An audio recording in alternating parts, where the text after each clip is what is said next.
Nutrición Imperfecta con Marta Mármol.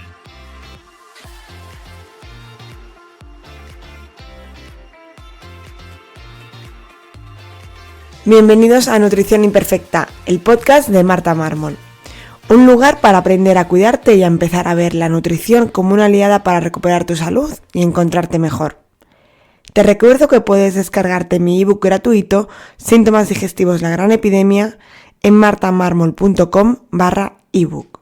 Y que si quieres que te acompañemos en tu caso particular para mejorar tu salud, puedes reservar tu consulta individual con cualquier persona del equipo en martamarmol.com. Bienvenidos a Nutrición Imperfecta, yo soy Marta Mármol y en el episodio de hoy vamos a hablar de gastritis autoinmune. Es decir, que se ha producido un daño en la mucosa gástrica, pero es debido a un problema de autoinmunidad. Es decir, nuestro sistema inmune, que es el encargado de reconocer lo propio de lo extraño, de diferenciarlo más bien, no lo ha diferenciado bien y ha empezado a atacar a partes de nuestro estómago, generando este daño en la mucosa y, como veremos, produciendo menos ácido y con todas sus consecuencias. Ya en el episodio 115 os hablaba de la gastritis crónica y además os planteaba si es crónica o no, porque la gran mayoría de los diagnósticos nos añaden esa coletilla, ese apellido de gastritis crónica y por supuesto pensamos que es algo ya para toda la vida, que no hay nada que hacer.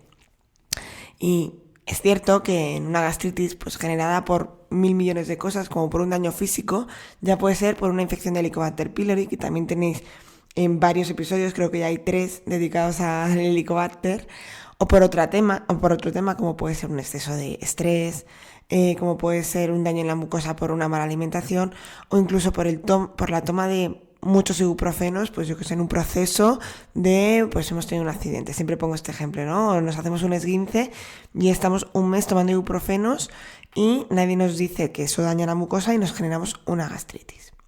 A raíz de estos podcasts, tanto de Helicobacter pylori como de gastritis, es verdad que mi consulta se ha llenado de gente con gastritis. Es verdad que creo que es algo que no se aborda mucho, entonces tengo muchos pacientes últimamente. Lo bueno es que eso me da mucha experiencia y me da también muchas visiones y veo cómo va mejorando la gente o que va sentando mejor o que no. Mi experiencia es muy buena. Veo que la gran mayoría de la gente revierte o por lo menos mejora y va encontrando qué cosas le van bien y qué no. Unos más rápidos, otros más lentos. Esta es una pregunta muy clave, ¿no? ¿Cuánto tiempo tarda en regenerar la mucosa? Bueno, depende muchísimo. Además es que, de verdad, hay gente con la que además puedes estar trabajando un año y hay gente que en un mes te ve muchas mejoras. Supongo que eso también va a depender de la causa y del tiempo que llevemos con esa gastritis. Pero es cierto que no traté en este podcast la gastritis autoinmune. ¿Por qué? Porque quería dejarlo para un episodio aparte, que aunque llevemos ya 130 episodios, mucha gente piensa que no me quedan temas, en realidad me quedan muchísimos. Y es verdad que a veces me abrumo y hay temas que quiero tratar que tardo mucho en tratarlos. Y esta es una de ellas. Quería dejarlo para un episodio separado, porque la gastritis autoinmune, aparte de todo lo anterior, es decir, si tienes gastritis autoinmune, es interesante que escuches el otro episodio, el 115. Te lo dejaré enlazado en las notas del programa. Pero tienen diferentes cosas, evidentemente. Como os decía antes, lo que ha ocurrido aquí es que el sistema inmune ha reconocido como extraña, en este caso, las células parietales, que son unas células que se encuentran en la mucosa del estómago, en esa capa de moco que nos protege, y que son las encargadas de producir el ácido clorhídrico. Ese ácido tan importante del que te hablo siempre, que es tan necesario para producir bien la digestión, ¿no? Para iniciar esa digestión. Yo me lo imagino como el primer golpecito en la ficha de dominó para hacer ese efecto dominó y que todo empiece a funcionar correctamente. Cuando el sistema inmune ha reconocido como extrañas las células parietales, se generan anticuerpos anticélulas parietales, que esto se va a poder medir en sangre, ¿vale? Es la forma de diagnosticarlo. Como consecuencia de esto, estas células son atacadas y entran en apoptosis, es decir, se mueren, muerte celular. Por lo que la cantidad de ácido es lógico que va a disminuir, es decir, si estamos atacando la fábrica de ácido clorhídrico, la producción es menor. Es decir, vamos a entrar en una hipocloridria, por narices, ¿no? Si estamos atacando estos, en el hipotiroidismo lo vemos evidente. Si yo ataco la glándula tiroides, la producción de hormona tiroidea va a ser menor. Pues aquí lo mismo. Es decir, entramos en una hipocloridria, de la que ya os hablaba en el episodio 93, que se llama hipocloridria, el origen de muchos problemas. ¿Por qué destaco esto? Y me estarás diciendo, es súper obvio lo que estás contando. Bueno, porque ni en estas situaciones en las que estamos atacando esa fábrica de ácido, se contempla, desde la medicina habitual, la posibilidad de que haya una hipocloridria. De hecho, no intentéis explicarle a vuestro... Voy a generalizar, que sé que está muy mal, ¿vale? Pero no intentéis explicarle ni a vuestro digestivo ni a vuestro médico de cabecera que tenéis hipocloridria. Porque la mayoría de la gente no sabe lo que es. Incluso pues muchos pacientes me llegan a consulta diciendo, se han reído en mi cara. Pues por eso le explico esto, ¿no? Por eso destaco que ni en estas situaciones en las que es evidente, desde la medicina se contempla que hay poco ácido, ¿no? Entonces, ¿por qué? ¿Por qué no? ¿Por qué si es tan evidente que aquí estamos dañando la mucosa, dañando la producción de ácido clorhídrico, no hay menos? Y por tanto, podemos seguir por ahí en el tratamiento igual que hacemos en el tiroides. Voy a compararlo todo el rato para que veamos que cuando hay un hipotiroidismo, lo que se hace es suplementar hormona tiroidea. En cambio, aquí estamos atacando las células parietales productoras de ácido y no se va a tratar con ácido, sino con todo lo contrario, con un omeprazol que me va a inhibir la producción de ácido clorhídrico. Por tanto, ya hemos visto que una de las cosas que podemos medir cuando tengamos sospecha de que la gastritis es autoinmune, que luego os cuento cuándo podemos sospechar, son los anticuerpos anticélulas parietales. Pero que no se fabrique ácido también va a tener como consecuencia otras cosas, y es que la gastrina, que es la encargada de avisar de que hay poco ácido, y es la que manda fabricar, ¿no? Es como la reguladora. ¿Hay poco ácido? Pues aumento mi producción para avisar de que se tiene que producir. Entonces, esa gastrina, en una situación de hipocloridria, va a salir elevada. También la podemos medir en sangre, algo que no se mide habitualmente, pero si vemos una gastrina muy elevada, nos está indicando que hay poco ácido, ¿vale? ¿Qué pasa con esta gastrina? Que también es importante no solo para la detección, sino que una gastrina elevada durante mucho tiempo va a producir una hiperplasia, es decir, que las células se hagan grande, que son las células enteroendocrinas de la mucosa. Por lo que debemos evitar mantener esta gastrina muy elevada, es decir, este poco ácido mucho tiempo elevado, espero que se esté entendiendo bien, mucho tiempo, porque también tiene consecuencias, va a engrosar este tipo de células. Además, ¿qué consecuencias tiene una gastritis autoinmune? En realidad, la gran mayoría de consecuencias es derivadas de tener poco ácido, ¿vale? Al haber poco ácido ya sabemos que la digestión, como os decía antes, no se va a producir correctamente. Pero en realidad lo que más nos afecta aquí, y son cosas importantes, es que se va a ver afectada la absorción de la vitamina B12, ya que las células que son atacadas, estas células parietales, son las encargadas de producir factor intrínseco, que es lo que se va a unir a la B12 para que después ya se libere y se absorba ya en el duodeno. Pero si no generamos este factor intrínseco, la B12, por mucho que la ingiramos, no se va a absorber, ¿vale? De hecho, el tener poco ácido, y en algunos casos de gastritis autoinmune es una de las cosas más frecuentes, es la anemia por falta de B12. Y debe ser algo que nos llame la atención en analítica, ¿vale? Que nos alerte. Incluso viendo valores dentro de rangos, pero que siempre nos dé como muy cerquita del límite por debajo. Nos hace sospechar que siempre esté ahí. Entonces, si tenemos una B12 muy bajita, primero tenemos que pensar en poco ácido. Ya os digo que esto es derivado del poco ácido y puede ser también generado por una gastritis sin ser autoinmune. Pero, bueno, cuando sospechemos o veamos que, os decía antes, ¿cuándo sospechar? Cuando veamos una B12 baja, hay que sospechar. Cuando veamos una B12 que no esté baja, pero que siempre esté al limitito por debajo del rango del laboratorio, que ya sabéis que esto no siempre son unos rangos muy funcionales, ¿no? Sino son los rangos que da el laboratorio, que muchas veces pues son muy amplios. Pues nos tiene que hacer sospechar y medir anticuerpos anticélulas parietales, antifactor intrínseco o incluso la gastrina. La falta de vitamina B12 tiene innumerables consecuencias a todos los niveles.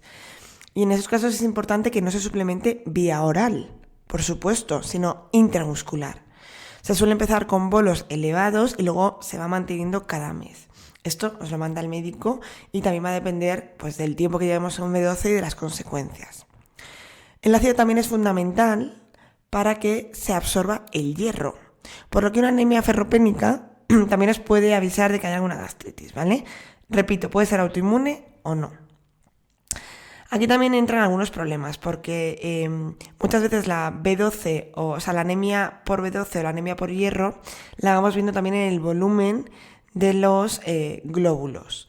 ¿Qué pasa? Que una anemia produce que se hagan grandes los glóbulos y otras más pequeñitas. Entonces muchas veces cuando tenemos de las dos nos siguen saliendo los niveles del volumen corpuscular, nos sale adecuado.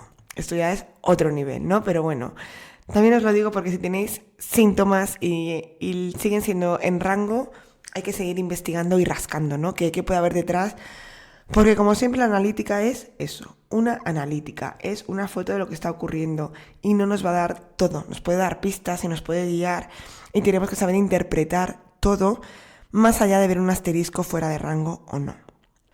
¿Cómo debemos abordarlo? Bueno, lo primero es hacer un buen diagnóstico, porque por desgracia, como creo que ocurre con la mayoría de las enfermedades autoinmunes así, un poco enmascaradas, es que no se hace un buen diagnóstico. Entonces, sí, tienes una gastritis que llevas bastante tiempo y no mejoras aún haciendo cosas. Si la B12 siempre te sale baja, si el hierro también, tienes anemias que no entiendes el porqué.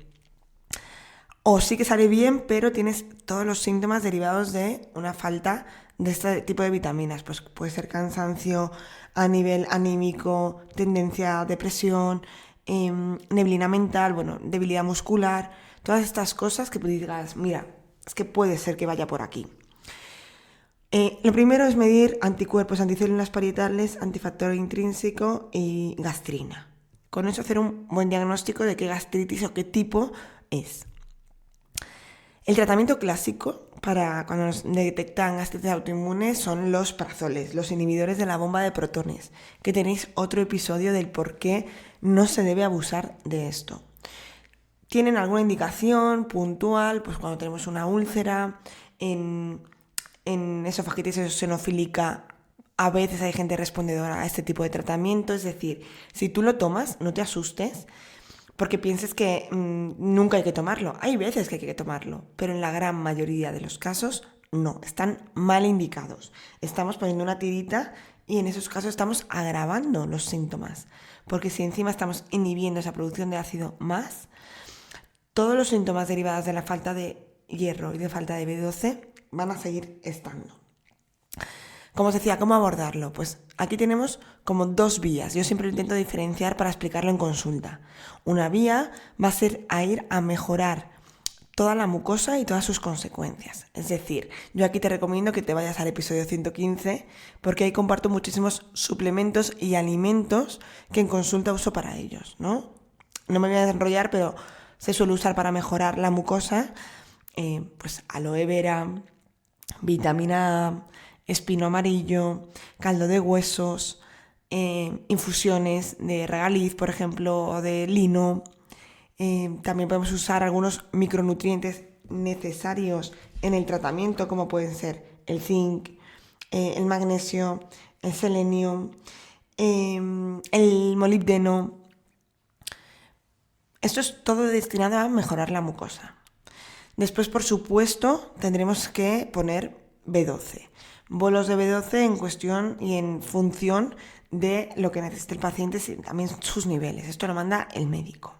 Y una vez que tengamos esta mucosa un poco mejor, probar a la reintroducción de ácido clorhídrico, ya que no lo estamos produciendo, entonces vamos a intentar suplementarlo. Aquí os lo vuelvo a comparar con la hormona tiroidea.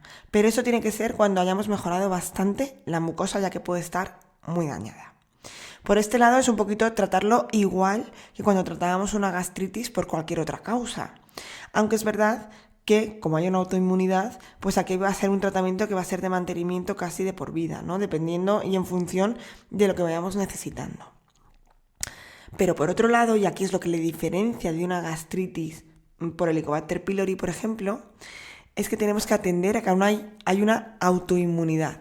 y por lo tanto debemos fijarnos en que nuestro sistema inmune funcione correctamente y en que nuestro sistema inmune no esté alterado. Aquí lo de siempre, la importancia que tiene descartar celiaquía antes de cualquier cosa. Cuando tenemos una enfermedad autoinmune, tenemos que sospechar de que pueden venir otras. De hecho, la gastritis autoinmune se relaciona mucho, pues, por ejemplo, con el hipotiroidismo de Hashimoto, que os he hablado de él bastante en este episodio.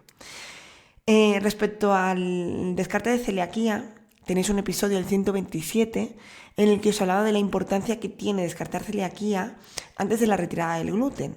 Porque la retirada del gluten se ve y es importante y es necesaria y es una forma de tratar siempre que hay una autoinmunidad. Pero lo primero que tenemos que hacer es descartar celiaquía. Después, pues, aportar todos los nutrientes que nuestro sistema inmune necesita para trabajar. Como siempre hablamos de vitamina D. La vitamina D es muy necesaria en todo el mundo, pero además sabemos que en personas con autoinmunidad a veces necesitan más niveles, porque existe como una resistencia a los receptores de vitamina D. Por tanto, si ya de normal necesitamos valores más elevados, en autoinmunidad, pues que ronden los 50-60 en analítica. Y podemos, pues por ejemplo, suplementar con vitamina D. Y por supuesto, y más en este caso, cuando hay autoinmunidad, siempre os digo que tenemos que revisar cómo está el intestino. Y más en estos casos lo digo porque al haber falta de ácido, esa digestión ya no se ha producido correctamente y muchas veces va a depender del tiempo que llevemos, va a haber afectado a cómo está la microbiota de nuestro intestino. Más cositas que podemos hacer, por ejemplo, aquí también es tratar con probióticos. Nos va a ayudar a generar también ese ambiente ácido, ¿vale? Normalmente aquí se utiliza Lactobacillus reuteri. Y el Plantarum también. Por supuesto, tenemos que descartar otras cosas que pueden salir como consecuencia. ¿Qué es muy frecuente que salga como consecuencia de una hipocloridria, de un ambiente poco ácido en el estómago? Por supuesto, una infección por Helicobacter pylori. Entonces, es importante que revisemos que no lo haya y si lo hay, pues tratarlo en conjunto. Aquí sí que, como os he dicho antes, hay 3 episodios que están por ahí a diferentes niveles, los errores que cometemos, cómo y cuándo tratarlo, bueno, pues todo lo que hay que tener en cuenta si hay un Helicobacter pylori. Así que por resumir y que quede muy claro los conceptos importantes es: la gastritis puede ser autoinmune, es decir, nuestro cuerpo ha generado anticuerpos, los podemos medir en sangre. En el caso de que así sea, tenemos que mejorar la mucosa y el ácido del estómago. En este orden, por favor, la betaína, que es el suplemento de ácido, es muy útil, pero tenemos que meterla, yo siempre os digo que acompañados y cuando la mucosa esté tratada. Y esto lo digo de nuevo porque me pasa mucho en consulta que lleguen y hayan metido ya la betaína. Te escuché y he metido la betaína. No lo hagas, por favor. Es muy útil, muy bien, pero hay que tratar bien la mucosa y tener signos de que la mucosa está bien para empezar a meter betaína. Y la betaína tiene que hacerse de una forma muy, muy paulatina intentando y sabiendo interpretar las señales que nos van a indicar si está siendo bueno o no. Y por otro lado, hay que enfocarnos en modular sistema inmune a través de intestino, a través de alimentación, descartando otras enfermedades autoinmunes y todos los hábitos de vida de los que no voy a volver a hablar, pero que sabéis que son importantísimos para un sistema inmune bueno. Estrés, descanso, ejercicio físico, contacto con la naturaleza, vida social, un montón de cosas que podemos hacer y que de normal nos centramos solo en la medicina y es un gran error. Así que espero que os haya gustado este episodio, que haya resuelto todas las dudas de aquellas personas que me solicitabais que hablase de gastritis, pero autoinmune, que sois muchos y que es verdad que en el otro episodio no lo hablé y os quedabais ahí un poquito desamparados. Como siempre, si este tema crees que le puede interesar a alguien, crees que puede resolver dudas o que pueda ayudar a cómo gestionar esa gastritis autoinmune a alguien, envíale este episodio para que lo pueda escuchar y que además pues me ayudas a mí a llegar a mucha más gente, que yo sé que muchos de vosotros lo hacéis y me lo decís, y me permita seguir creando este contenido. También sabéis que me podéis dejar un comentario, aunque me he dado cuenta que no puedo responderos. esto es algo importante. Si me has dejado un comentario pidiéndome algo, el otro día alguien me propuso un tema, una chica dentista me propuso un tema y no le puedo contestar. Así que si estás escuchando esto, por favor, vuélveme a escribirme al correo. Y esto es para todos. Si queréis algo, escribidme directamente al correo por la web, donde os voy a atender directamente. Nos escuchamos en el siguiente episodio, aquí, en Nutrición Imperfecta.